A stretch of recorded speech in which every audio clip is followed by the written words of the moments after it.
tous, j'espère que vous allez bien. On se retrouve pour le brief du jeudi 27 octobre 2022. Aujourd'hui, je fais une mise à jour assez rapide du Bitcoin, c'est pour vous tenir au courant.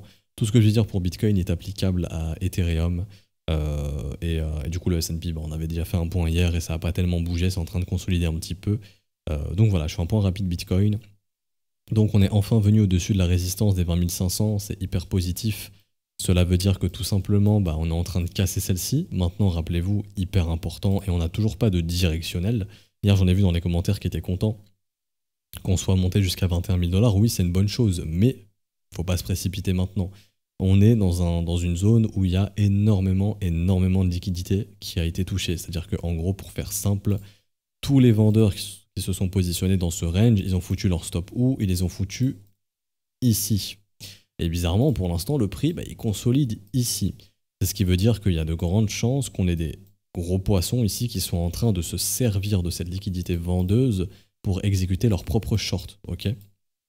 Et que si le prix, comme je vous ai dit, commence à dessiner ça, post-breakout, c'est vraiment pas bullish. Ça voudrait dire qu'en gros, on est juste venu faire ce mouvement pour venir chasser tous les stops, et derrière, on faiblit, tac, tac, tac, on réintègre. Et derrière, il faut agresser qui? Les vendeurs, ils sont sortis, ok, on les a dégagés, on les a liquidés, on a bouffé leur stop. Et là, il y a tous les acheteurs qui sont rentrés sur ce rallye qui commencent à être menacés. Et plus on descend, plus les acheteurs sont menacés, ils sont underwater, et c'est ce qui fait que derrière, on peut aller chercher leur stop à eux, qui se trouvent maintenant sous les 18 000 $. Donc ça voudrait dire qu'en gros, on soit monté à 21K pour aller à 18K. Ça, c'est au cas où le marché, justement, faiblit ici, réintègre et confirme vraiment qu'on a une acceptation du prix sous la résistance ici. On peut très bien ici faire ça, faire semblant et puis repartir, vous voyez. Mais c'est important, si jamais on voit ça, de bien penser que c'est très dangereux et ça peut initier des mouvements baissiers. Maintenant, pour l'instant, il n'y a rien. Là, le prix il est simplement en train de consolider et justement, il faut s'y attendre. Post-breakout, si c'est bullish, on est censé résoudre ce bordel au nord. C'est-à-dire que vous êtes censé voir cette structure que j'ai dessinée ici, qu'on attend depuis très longtemps. C'est-à-dire que si le prix commence à faire ça, là, ok, il y a une acceptation. Tous les mecs ici, ça je vous le montre ici, qui sont venus capturer les liquidités des mecs qui ont shorté, donc ça c'est bon, on peut retirer, on s'en fout. Hop, ça je vais le redessiner.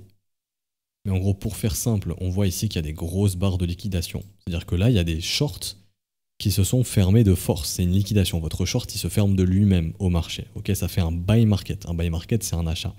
C'est ce qui veut dire que ici, là, il y a eu beaucoup d'achats au marché forcés sur FTX, Binance, Bybit, etc. Ici également. Et on voit que le prix, il est en train de faiblir ici, pour l'instant. On consolide. Ce qui veut dire que là, il y a des mecs qui ont absorbé ces liquidations et qui, eux, ont soit ici... Enfin, en fait, c'est simple, ils ont mis des sell limites, ou ils ont sell market aussi, mais en gros, ils ont vendu ici et ici. Donc, ils ont soit clôturé du long, clôturer du long, ça revient à faire une vente, ou ouvrir un short, ça revient à faire une vente. Ok? Donc, ici et ici. Même chose, je clone. Ok? Donc si c'est des gars qui sont en train d'essayer de shorter, eux ils vont essayer de reverse le marché parce que là, vu les tonnes de quantité de liquidation, il faut être quand même un gros poisson pour pouvoir absorber tout ça. C'est pas n'importe qui a la possibilité d'absorber ici toutes ces liquidations. Donc maintenant la question c'est, ok, est-ce qu'il y a la possibilité de reverse le marché? Et donc ça va se voir. On est au-dessus de la résistance justement et on attend de voir si on peut s'y installer ou si on va réintégrer dessous. Ok. Et donc pour faire très simple, si jamais vous voyez également par exemple le prix qui continue de consolider comme ça, tac, tac, comme ça, et on a un CVD en revanche qui lui est déjà en train de partir, ça veut dire qu'il y a beaucoup plus de buy market que de sell market. Faut pas oublier ce qui se passe en limite non plus, mais ici ça voudrait dire que pour moi tout ce qui est buy market, sell market, c'est plutôt les traders qui vont être agressifs. Et du coup ça voudrait dire que les traders sont plutôt agressifs et sont plutôt agressifs à l'achat. Et qu'ils se font absorber en fait. Maintenant, bien évidemment, j'avais déjà parlé d'absorption, etc. Ce qu'il faut comprendre, c'est qu'on ne peut pas absorber à l'infini.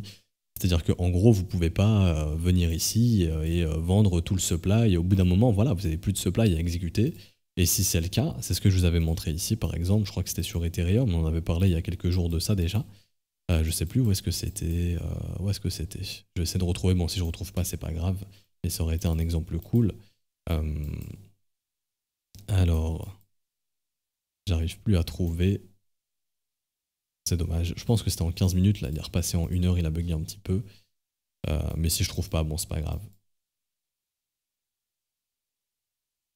Alors... ouais, de mémoire c'était quelque part ici. Je peux me tromper, hein, mais là j'ai l'impression que c'était ici possiblement. Possiblement. Non, parce qu'après il y a le breakout. Franchement, j'arrive plus à trouver où est-ce que c'était, mais on en avait parlé sur Ether. Dommage que j'arrive pas à retrouver, c'est vraiment dommage. Peut-être ici. Yes, par exemple ici. Vous avez un prix qui, bon, est relativement plat. Bon, c'est vrai qu'on pousse un petit peu au sud, mais vous avez un CVD qui est vraiment très agressivement baissier. Ce qui veut dire qu'ici, il y a beaucoup de sell market. Donc on peut se dire, oui, bah si le prix tient cette zone, c'est bon, il n'y a pas de problème. Mais au bout d'un moment, les mecs ici ne peuvent pas absorber à l'infini, et au bout d'un moment, ils peuvent aussi, eux, se faire chasser leur stop. Ok. Donc ça peut être volontaire, hein, ça peut juste permettre de récupérer de la liquidité, ok. Mais en gros, ce qui se passe derrière, c'est que... non, j'avais un exemple sur Bitcoin, qui sera beaucoup plus parlant, je pense. Là, ça vient de me revenir, et je pense que je peux le retrouver assez facilement. Mais en gros, voilà, je vais vous le schématiser, mais sinon je peux retrouver des exemples, mais là, actuellement, ça me fait perdre du temps, et je peux vous le schématiser. Mais en gros, pour faire simple, imaginez que ici vous ayez une résistance. On l'a, nickel. Mais que le CVD, il monte, pourtant, lui, le prix, il est plutôt en train de dessiner ça. Quelle information on a? On a l'information que le prix n'arrive pas à casser la résistance, et qu'il y a plein d'acheteurs qui sont en train d'acheter au marché, mais qui ne font pas céder cette résistance. Donc, logique, si j'ai des gens ici qui achètent au marché, qui font que d'acheter, mais que le prix ne casse pas, c'est qu'il y a quelqu'un qui ici vient distribuer tout simplement. Mais ce mec, au bout d'un moment, il peut ne plus avoir assez de quantité à distribuer. Donc c'est simple. Si après on breakout, c'est bullish. En fait, ce que je veux dire, c'est que c'est pas forcément bearish si vous avez un CVD qui monte et un prix qui casse pas forcément la résistance. Ce qu'il faut regarder, c'est la résolution du prix. Si le prix, il fait ça derrière, ok, là ça devient bearish. Pourquoi? Parce que bah, on commence à casser le support des acheteurs et aussi on commence à changer de dynamique. C'est-à-dire que là, bah, y a clairement, le marché il a changé de force en fait. On n'est plus dans un marché qui commence à faire ça, mais on est dans un marché qui commence à refaire ça. Et là, vous vous retrouvez avec plein de mecs qui ont acheté la résistance, qui sont bloqués. Ou c'est des gens qu'on doit liquider et stopper. Du coup, on fait quoi? Bah, le marché ensuite il pousse plus bas et ces mecs-là, on va les défoncer en fait, tout simplement. Donc ça va être très important à surveiller. Maintenant, techniquement, c'est bull. Quand je vois la charte, c'est bullish. Hein. Il suffit de regarder la charte en daily. Franchement, c'est bull ce qui s'est dessiné, là, le breakout. Maintenant, il ne faut surtout pas faiblir et réintégrer. Si on fait ça, c'est pas être bullish du tout. Et ça peut ouvrir les portes justement à des nettoyages sous les creux. Maintenant, bien évidemment, ça peut aussi permettre peut-être de faire ça. Et là, s'il y a des signes de force, ok, ouf, on est sorti d'affaires, ce mouvement baissier est fini. Et là, il y a de nouveau des signaux d'entrée très puissants pour une poursuite haussière. Ok. Mais du coup, vraiment surveiller ce qui va se passer au-dessus de la résistance. C'est très important. Et ouais, si jamais ça faiblit, attention. C'est pour ça que je vous fais une update aujourd'hui, parce qu'en vrai de vrai, il s'est pas passé énormément de choses. Hein. C'était juste pour vous tenir au courant de ça. Court terme, on a encore il y a nos vendeurs qui sont bloqués, enfin nos acheteurs qui sont rentrés agressivement et les vendeurs avec, c'est les vendeurs qui sont bloqués. Mais non, vous voyez bien que si jamais on faiblit ici, que les gros qui ont capturé la liquidité de tous ces shorts liquidés arrivent à reverser le marché, qu'on retourne vers ces zones de prix, bah, tous les acheteurs d'ici commencent à se sentir menacés, clôturent leur position, voire ne clôturent pas, hein, et deviennent des gens qui sont en mode espoir que ça remonte, et du coup des gens qu'on ira liquider plus bas tout simplement. Ce qui est intéressant à noter aussi, c'est que sur cette montée là, l'open interest il est bien en train de diminuer, donc je pense qu'il y a beaucoup de stops de vendeurs qui sont en train de se faire sauter, il y a aussi beaucoup d'acheteurs qui sont peu confiants et qui prennent vite leur profit, donc ça peut aussi signifier qu'on est dans un sentiment pas, comment dirais-je, on est encore fébrile au niveau du sentiment, dans le sens où même les bulls ont peur de garder leur long et les clôturent assez vite. Ça peut signifier qu'il y a un manque de confiance même du côté des acheteurs, donc le marché pourrait poursuivre. Mais honnêtement, actuellement, il suffit juste d'attendre la résolution. Si ça commence à partir comme ça, c'est pas bullish, on va probablement dumper. Si ça part comme ça, on va pumper. Ok. Et à la santé, il y a impossible de savoir, parce que là, vous avez des acteurs, en gros, qui sont vraiment en train de bloquer le prix et de distribuer dans ces grosses liquidations. S'ils se font déborder, c'est bullish, parce que ces mecs qui vont filer des gros montants en short, bah c'est eux qu'on va aller squeeze derrière. Et c'est eux qu'on va liquider tout simplement. Donc ces mecs, ils auront nul autre choix que de sortir de leur short, et donc ils vont les racheter, ce qui va faire monter le marché. Comprenez un petit peu le raisonnement. C'est pour ça que le trading, c'est pas ici de la boule de cristal. C'est de voir là actuellement ce que l'order flow nous apprend, qu'il y a des mecs qui sont en train de distribuer sévèrement dans les 20 700 et dans les 20 900. S'ils y arrivent, ils peuvent reverse le marché, et ça se verra en fonction de la dynamique, et une réintégration du prix dans le range. Par contre, s'ils n'y arrivent pas, on va breaker la résistance, et ces mecs, ils vont devoir sortir de leur short, et du coup, là, on aura une accélération jusqu'à la prochaine résistance, qui se trouve donc ici. Je passe en H4. Mais pour faire simple, hein, là, techniquement, il n'y a plus de stop. Tous les stops, ils ont été bouffés. Je vous montre, mais les stops d'ici, ils ont été capturés. Les stops ici, ils ont été capturés. Ici aussi, ici aussi, ici aussi. Il y en a d'autres, il y a ici aussi. Enfin, vous voyez, il n'y a plus rien. Les prochains stops, ils sont tout là-haut. Du coup, si le marché est faibli ici, ça veut juste dire qu'il était venu en fait bouffer tous ces stops et qu'on va réintégrer le range. Le range qui était... bon, là, ça commence à ressembler un petit peu à n'importe quoi. Mais grosso modo, pour faire simple, je pense que vous le voyez, haut du range, c'est mon rectangle rouge, bas de range, c'est mon rectangle vert.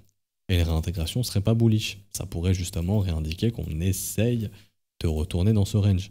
Quand on regarde le volume profile au sein du range, ici, on se rend compte qu'il ne faut pas repasser en dessous de ça, idéalement. On peut avoir des pullbacks qui peuvent faire un petit peu flipper, allez, même jusqu'à 20 000 $, c'est pas trop grave. Mais si on commence à repasser en dessous de ça, là, tous les acheteurs d'ici redeviennent bloqués, les vendeurs sont débloqués, donc objectivement, le marché va aller retester ces grosses zones de profile ici, et là encore pire, si on s'installe sous ça, là c'est très dangereux pour les bulls, et là ça peut aller casser les 17 500 derrière, ok? Voilà, on s'arrête ici pour aujourd'hui, j'espère que ça vous aura plu. C'est un peu plus compliqué, je sais, donc là c'est vraiment, il faut comprendre comment se comporte le marché, les liquidités, qui peut reverse le marché, etc. etc.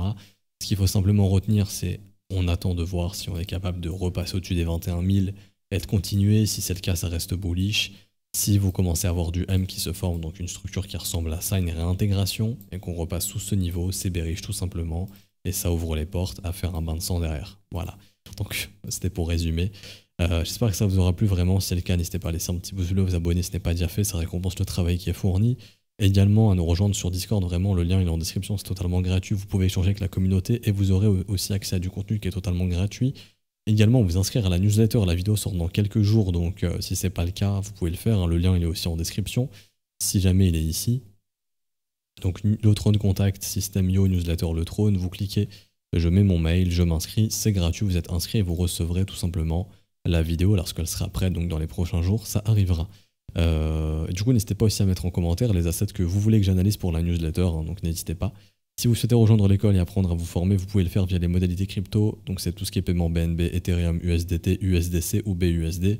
Vous avez les adresses ici en fonction des tokens et des réseaux à utiliser. Vous avez les montants aussi ici. Si vous voulez un abonnement mensuel, par exemple, c'est 41 USDT. Si vous voulez un abonnement trimestriel, 102, etc. etc. Et du coup, vous avez juste envoyé le TXID une fois que la transaction est faite à un des professeurs ou tous les profs. Le mieux, c'est tous les profs, comme ça, le premier qui le voit le valide et vous avez votre rôle élève et ça va super vite. Du coup, on se retrouve, je pense, demain pour clôturer la semaine. On se fera une update et on refera un petit point Ether et S&P 500 pour bien clôturer la semaine. Du coup, à demain. Bonne journée à tous. Ciao, ciao.